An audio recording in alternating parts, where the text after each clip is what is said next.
Hey everybody, welcome back. Steven Saves World here, and in this video I'm going to talk a little bit about what we just saw at EA's E3 press conference just a little while ago. Hopefully this video goes live pretty quickly, so not too far after the reveal of everything we saw. To jumpstart off stuff, EA talked a lot about one of EA's probably biggest, incomes is sports. It was a lot of sports stuff I knew going into it from last, E3 and the E3 before that in 2015. It's something EA is always about. It's kind of, again, it's one of their big source revenues is sports. So we got a lot of stuff about Madden, FIFA, and NBA. I'm not a big sports guy, so I'm not going to talk too heavily about this stuff, as I'm not really into that, and I'm more into, what we saw from Battlefront and Battlefield and some of their EA original games, but I will touch on them here very briefly if you want to hear a little bit about that. If you want to look more in depth for that, I'm sure there are other people on YouTube who cover this stuff extensively. But I'm just going to go over kind of the quick stuff here. So for Madden, we have this new story mode, I'm assuming it's called. It's called Madden Long Shot. We had some drummers come out on the stage show. I was like, what's going on here? We have drummers coming out to drum. But it's Long Shot. It almost looked like it was sort of that football movie. Like, it was that, kind of like guy from long downfield, long shot, doesn't have a chance of playing in, or maybe has that chance of playing in professional football, but he's having some sort of conflict with his friend, and, they're like, oh, I want to get drafted too, it's hard for me as well, and that seems to be, Madden is gonna have a storyline. I don't know if the older Maddens had, this kind of cinematic-esque storyline, but for the people who probably love Madden games and sports games, I would assume they'd be pretty happy about this. It looked pretty cool, and I'm someone who doesn't play sports games that often, or if ever. So, but this looked cool. This is if I was into this, this could be something that I would love to see in my Madden games. And then they jumped really quickly into a little Battlefield 1 montage and kind of what the game has done for communities and some community members and some videos. Battlefield Friends showed up at the beginning just a little bit, and I thought it was going to be a whole bit, but it was just a little snippet of Battlefield Friends. Love that series. And then it was just a whole little thing, everything. You see, so many of the community members just coming in, and explosions and stuff, and people doing impossible things in Battlefield 1. Of course, there have always been montages on YouTube of people performing these incredible, just unbelievable shots or explosions, or someone's taking out an airplane with a throwing knife or just something crazy. I don't think you could do that in the game, but I'm sure if it's doable, someone's tried it and has done it. And they talked a little bit about the new maps and some of the new stuff coming out with the Russia DLC for Battlefield 1. It was called, they're gonna have night maps, so it's gonna be night focused maps. It's gonna have a women's battalion for the Russia DLC and 6 new maps. And it sounded like they were doing new operations as well. So, and that's all going to be coming in September, along with, also new cavalry units, whatever the Russian cavalry unit was. But they had spears. So, again, this was World War I. So, this was kind of bridging that gap between technology and what is cavalry. So that's why we saw stuff like horses, back in Battlefield 1. Because they were starting to just kind of go into the mechanical era of tanks and artillery and heavy guns. And then they went right back into FIFA. And I will say that EA did a good job of jumping between both sports and non-sports. I think they were doing a FIFA mocap guy. They had a FIFA mocap guy. They had, a podcast, a sports podcast come out, Men in Blazers, apparently the third watch, or they said they're the third watched, most listened to or watched podcast. FIFA Journey is something that's coming to FIFA 18. It looked like it was much like the Madden Long Shot campaign mode, where it's going to be more of a cinematic, single-person focused storyline. We had a YouTube creator come out, too, along with I think it was the executive producer of Need for Speed. They were doing some Need for Speed stuff. They were having a hard time. I don't know what was going on, but they were just getting killed. There was a lot of moments of stuttering and just some freezing up, and I don't know if it was what it was. The prompter was all messed up and he didn't know, or it was just, kind of like that realization, oh crap, I'm at E3 and I'm talking at an EA conference about EA games, and this is cool, and he just kind of got so shocked that he was just like, wow, I'm here. So, no harm against him, but it was a really weird moment, and I was wondering what was going on. I talked a little bit about Need for Speed, and how you're going to be playing as 3 playable characters, much like GTA 5 was, where you played 3 different characters. And apparently more customizable vehicles. There's going to be things like, I guess you were going to pull off heists of cars. It looked very Fast and Furious almost, with the jumping from cars to cars, very actiony, busting out of, vehicles with cars coming out of there. You're stealing vehicles that are being transported, and looked cool. I think this was semi-in-game footage. We see a little bit of it moving, what looks in-game footage, but it was like a mix of, in-game versus, cinematics. So, when that's really all we saw, they moved on to EA Originals, which is really, these are, and in my opinion, EA didn't have a ton of titles for me, personally. If you're not into sports, again, I felt like this was not a super conference, but it was the first conference that came out of E3, and it was okay. It was alright. It was better than I thought it was going to be, because they mixed up sports and regular games, but I did like the way they went about it. But EA Originals, and we only saw one game out of EA Originals. I was expecting to see more, but we really only saw the one, and it was a game called A Way Out, and it looked like it was a co-op jailbreak crime game. It's GTA looking-ish, especially when they get into the open worlds beyond the prison, because basically you and your friend can split screen, which is great about this game, couch co-op, or, online function co-op, can apparently try to get out of this prison, because Shawshank Redemption style, you need to do something. There's something outside of the prison that these men both have to do. Families, scores to settle, thing like that. And it looked really cool. I ended up talking with a friend a little bit after the conference, and he was like, this is a really cool looking game. This could be a great thing for Let's Plays or stuff like that, and I may want to do something like that. So this was a game that got my attention as like one of the only 2 games that was really worth noting for me personally. It looked really cool. Again, split screen function looked awesome for this thing. You're going to be playing as Vincent and Leo. They are the main characters. Again, it looked very GTA stylish with them getting out in the open world and getting in cars and running from the police. But I like that you could have one character be walking around while the other one was in a cutscene. How much that other free roaming character will be able to do while one other person's in a cutscene, they didn't really show us, so I don't know, like, will we see things like, you're, like, standing there naked in jail, and then, like, your buddy just runs up behind you, and all you see is this weird guy standing in the background, just, like, staring in the distance. Could be really, really strange.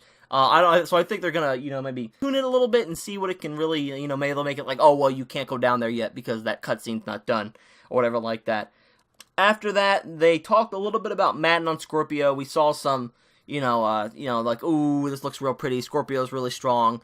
And they're like, well, this is really good looking, but you'll see more at Microsoft. And that was kind of it. That was like, oh, okay, Madden looks really cool. And then they announced a new Bioware game called Anthem. And it was something to do with a wall that looked like there was a mech armor, and then EA was like, this is really cool. We can't wait for this to be shown later tomorrow, but not now. And then they moved on, and it was just like, okay, now NBA. Now we have NBA Live 18 is a game. So, I was really disappointed that they didn't show more of the Bioware game, like Anthem. I don't know, like, why announce it? I mean, not that it spoils the, Microsoft conference or anything, but if it was, like, literally a minute footage, and it was just like, hey, there's a game. Alright, see ya. Here's Madden and FIFA. It's just, I don't know if I would have personally done that, but maybe they put it out there, so now we have something to look forward to the Microsoft conference. We'll know that we're going to get more about the BioWare game. It's interesting that might be at Microsoft, but Microsoft and EA have always kind of had a kind of pact with EA, EA Access being on their platform on Xbox. So that actually doesn't surprise me in the end. But they moved on to NBA Live 18. It looked like it also might have a story mode, so it looks like they're going through their story, just like, really focusing on a single player in both Madden, FIFA, and NBA. And they also introduced Street Ball, which you can apparently get rep on the street, rep in the court. The Street Ball sections remind me of, I forget what it was called, but it was an NBA game, old NBA game, back on like the PS2 and Xbox, I believe. And where I might be wrong though, it might also be 360 PS3, but it was like NBA Street. It was NBA Street Live or NBA Street. And I did like those games because it was nice, tight 3v3s, and it was good to play with your friends.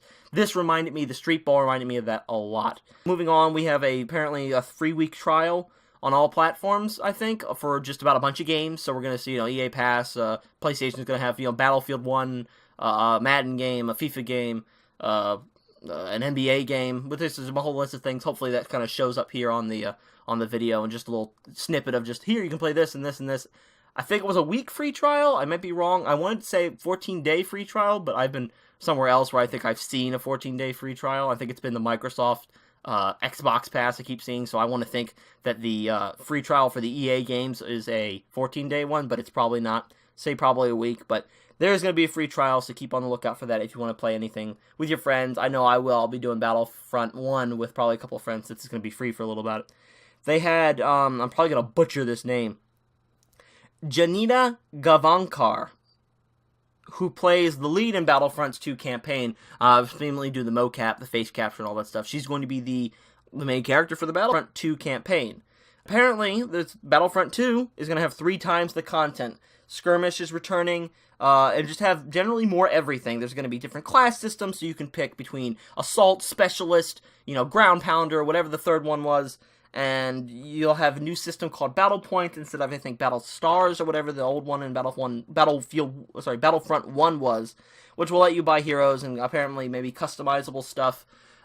Very reminiscent of the OG Battlefront 2, and I said this in my EA pre-review of the show, that I was wondering if we were going to see more of the Battlefront 2 from EA take on aspects of the old Battlefront 2.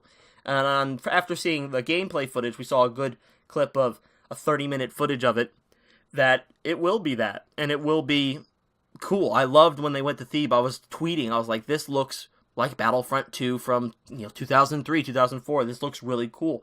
I'm excited. The actor John Boyega come on, and he was announcing that Finn and Captain Phasma will be the first free LC that will be coming to Battlefront 2 when it launches. Hopefully very soon, but I think it was when holiday around we'll get that. But look, I'm glad that they're doing free LC for stuff, and they said all post content for the game. So maps, packs, heroes, things you got coming out will apparently be free. This is great. I like when multiplayer games do this because it doesn't divide the community and it adds values to the customer, because we're getting a $60 game and DLC that is free in the future. I love it. I love it. I love the games that do this. Halo did it, I believe. There's probably another game I'm not remembering, but there's another more recent game that did it. Even though it didn't do well, Titanfall 2 did do that as well. But I think that's a great way to go. It doesn't divide the player base, and it keeps everybody together, and it keeps your fans happy, and people will buy your game if they say, hey, by the way, all the DLC is free. I'm in. But no conquest mode. We didn't see a conquest mode, didn't feel like it. I even looked on Twitter, looking on Twitter, I was posting stuff out, I saw Angry Joe was just like, no conquest mode here, so, it doesn't look like that, and yeah, it is a bummer from the old Battlefront 2. Conquest mode would be an awesome thing. I love the kind of like strategicness. You could play it with your friend. I remember doing it a long time ago when I played with my friend at his house when we would play Battlefront 2, and we would try to conquest the map as, in the Imperials or the droids or the clone troopers. No mode of that. That kind of sucks, but everything else looked really positive. We saw what looked like an operations mode from... I think it was kind of Rush. I think Battlefield 1 had a mode like that, but I'm drawing a blank, so I'm going to call it. It's similar to Operations mode, where you have to go in phases. So they had the clones were defending, and the Separatists were attacking, and the Separatists had to break into the palace, or, had to blow it up. So they would go from Phase 1, which was getting in, Phase 2, which was securing the building, and then Phase 3, which was assaulting the throne room. I think there might be some more phases, but I'm just phrasing down just to make sure that we kind of keep on the same track here. But, I like that. I loved Operations Mode in Battlefield 1. It's probably the only thing we played when Battlefield 1 came out. It was just a really good mode. It took the best of Conquest and Rush and smashed them into one, and I love that. Definitely makes me more interested in that game. Apparently, the tanks can have, and they just talked on this a little bit, Siege Mode lockdown, so the tanks can, lock in position, and they can do more damage. We saw Darth Maul and Boba Fett come out as heroes. Boba Fett got killed, I think, once or twice. Darth Maul also got destroyed. We saw Rey pop out for a second, but she jumped up in the air, got taken out by just a droid. And then Han Solo came out of nowhere. So it's just this who's of heroes just kind of jumping around, shooting people, fighting each other. Darth Maul messed up Han for a little bit. But we didn't see a ton of single player for the game. And that's okay. We had heard a lot how they're like, oh, well, we're not really going to focus on that too much for the conference. But then it just kind of ended. They were like, alright, cool. Battlefront is awesome. Thanks for tuning in. We'll see you guys later. And it was just kind of ended, and we didn't get to see a lot of anything else. Again, we got one EA original game. So maybe EA has more games hidden away in other companies' press conferences. Like, they talked about how we'll see some stuff at Microsoft. Maybe we'll see some stuff at Sony. Like, maybe we'll see more in the next conference. That's like tomorrow and, Monday.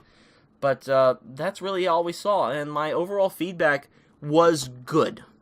I would say EA did a good conference. I felt that unlike their last conference last year, which felt very mechanical and almost and completely sports driven, I like that they cut it up this year and they changed it a lot. Cutting between, sports, game that's not sports. Sports game, game that's not sports. I think was a good idea, because what they originally would do would just do sports for about the first 40 minutes, and then the last, 30 minutes would just be games. So I like that they split that up. This would definitely be a good conference. It's not a great conference, because I think we could have seen more from them, but again, they probably have stuff hidden away. But I would say good. Anyway, thanks for tuning in, guys. I will have the Microsoft post-review show up tomorrow, probably around in the evening time. It's got a kind of wonky schedule, and then Bethesda's for me is way into the night, so hopefully that won't be up until Monday morning for Bethesda, but we'll see what comes out of Bethesda. I'm very interested in Microsoft. I can't wait for Sony as well. I'm secretly hoping for a Bloodborne 2. Probably not going to happen, but I would love to see it. Thanks for tuning in, guys, and I will see you in the next one. Bye. Remember my last orders? The day the real war began. The rebellion cannot be allowed to persist.